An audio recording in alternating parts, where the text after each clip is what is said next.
మీ తాకట్టు బంగారాన్ని విడిపించిన 30 నిమిషాల్లో క్యాష్ ఇవ్వబడును. Kommuri gold. Welcome to Suman TV. అంతర్జాతీయంగా పేరు ప్రతిష్టలు పొందిన తెలుగు వ్యక్తి అందరివాడు పద్మవిభూషణుడైన చిరంజీవి గారు కొందరివాడే అవుతాడా? ఎందుకంటే ఈ మధ్య మీడియాలో వినపడుతున్న మాట ఆంధ్రప్రదేశ్కి బ్రాండ్ అంబాసిడర్ కాబోతున్నారు అంటున్నారు.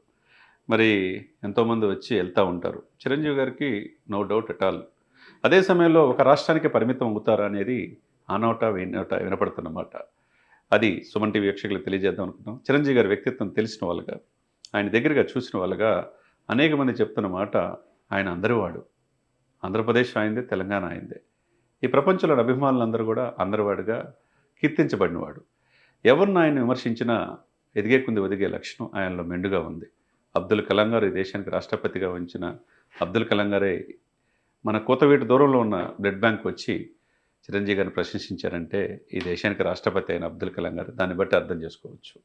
అభిమానులకి వాళ్ళు జెండాలు మోయటమే కాదు, ఫ్లెక్సీలు కట్టడమే కాదు, గులాములు కొట్టుకోవటం కాదు, పేపర్లు చల్లటమే కాదు, వాళ్ళ సేవా దృక్పథం వైపు మరల్చి వాళ్ళకి ఒక బ్లడ్ బ్యాంకు స్థాపించి కొన్ని లక్షల మంది ప్రాణాలు కాపాడుతున్న మహోన్నతమైన వ్యక్తి మరొకరు ఈ దేశంలో లేరంటే అతిశక్తి కాదు. బెగ్గర్ దాన్ బచ్చన్ అని చెప్పి ఆ రోజుల్లో అమితాబ్ బచ్చన్ తర్వాత ₹1 కోటి పారితోషికం తీసుకున్న వ్యక్తిగా వీక్ మ్యాగజైన్లో చూసిన చిరంజీవి గారు ఒక తెలుగు వ్యక్తిగా ఉండటం అందరూ గర్వపడాల్సిన విషయం. ఈ రోజు వరకు ఆయన 6 ఫిల్మ్ఫేర్ అవార్డులు, పద్మభూషణం, అంతకుముందు చాలా అవార్డ్స్ వచ్చినాయి. దేశంలో అత్యున్నతమైన పద్మవిభూషణం సాధించారు, 2వ బహుమతి.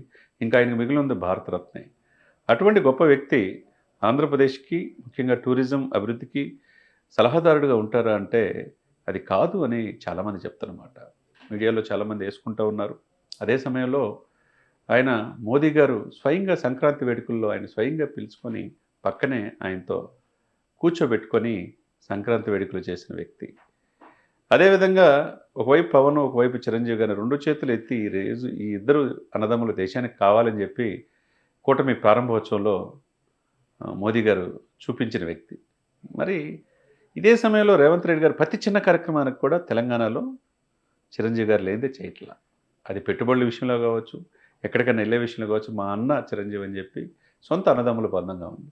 మరి ఇటువంటి బంధం ఉన్నప్పుడు మరి నేను అక్కడ ఉంటా, ఇక్కడ ఉంటా అన్నట్టు ఉభయ రాష్ట్ర ప్రజల్లో కావచ్చు, దేశవ్యాప్తంగా ఉన్న, ప్రపంచవ్యాప్తంగా ఉన్న అభిమానుల్ని అలరించాలంటే కొందరికే పరిమితం కాకూడదు.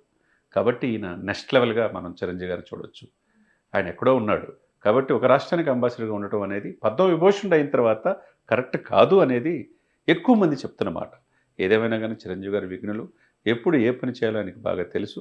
7 పొద్దుల వయసులో కూడా ఇప్పుడు కూడా అలరించడానికి ఒళ్ళంతా గుల్ల చేసుకొని ఆయన డాన్సుల ద్వారా, ఆయన ఆహభావాల ద్వారా మెప్పిస్తున్నాడంటే మరొక చిరంజీవి మరి పుట్టడు అనటంలో అతిశక్తి కాదు. తండ్రికి మించిన తనయుడిగా రామ్ చరణ్ గ్లోబల్ స్టార్గా ఎదిగాడు. అదేవిధంగా అన్నకు మించిన తమ్ముడుగా పవన్ కళ్యాణ్ గారు రాజకీయాలు, సినిమాల్లోనూ మెప్పిస్తూ ఉన్నాడు.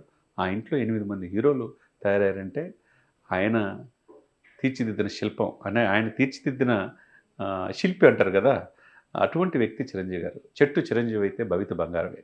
అటువంటి చిరంజీవి గారు ఎన్నో డక్కా మొక్కలు ఒళ్ళంతా గుల్ల చేసుకుని ఈరోజు కష్టపడితే కానీ ఏదైనా సాధించాలి అంటే కష్టపడాలి. సక్సెస్కి there is no shortcuts అని అందరివాడిగా ఈరోజు ఉన్న చిరంజీవి గారు కొందరికి ఒక రాష్ట్రానికి పరిమితం చేయకూడదు అనేది మేధావులు, విఘ్నులు చెప్తున్నమాట.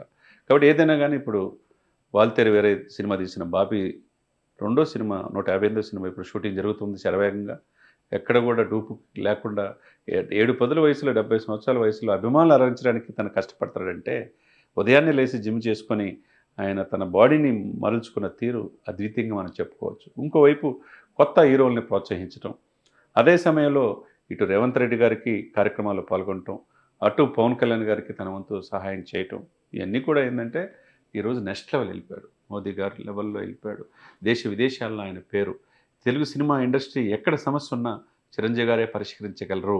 ఒకప్పుడు దాసనారాయణరావు గారు. ఆ విధంగా దాసనారాయణ గారి తర్వాత ఎవరు అంటే ముఖ్యంగా చిరంజీవి గారే కనపడుతున్నారు. కరోనా టైంలో కూడా 6 మాసాలు నిత్యావసర వస్తువులు CCT ద్వారా ఇచ్చారంటే చిరంజీవి గారి యొక్క డెడికేషన్ తెలుసు. 24 క్రాఫ్ట్స్, సినిమా పరిశ్రమే కావచ్చు, సేవా కార్యక్రమం ద్వారా, అటు బ్లడ్ బ్యాంక్, ఐ బ్యాంక్ ద్వారా కష్టకాలంలో కరోనా టైంలో వాళ్ళకి రెమ్డెసివిర్ ఇంజక్షన్లు కావచ్చు, ఆక్సిజన్ కావచ్చు, నిత్యావసర వస్తువులు అందించిన చిరంజీవి గారు భారతరత్న అనేది ఆయనకి త్వరలో వరించాలి అనేది మనస్ఫూర్తిగా మనం కోరుకుందాం.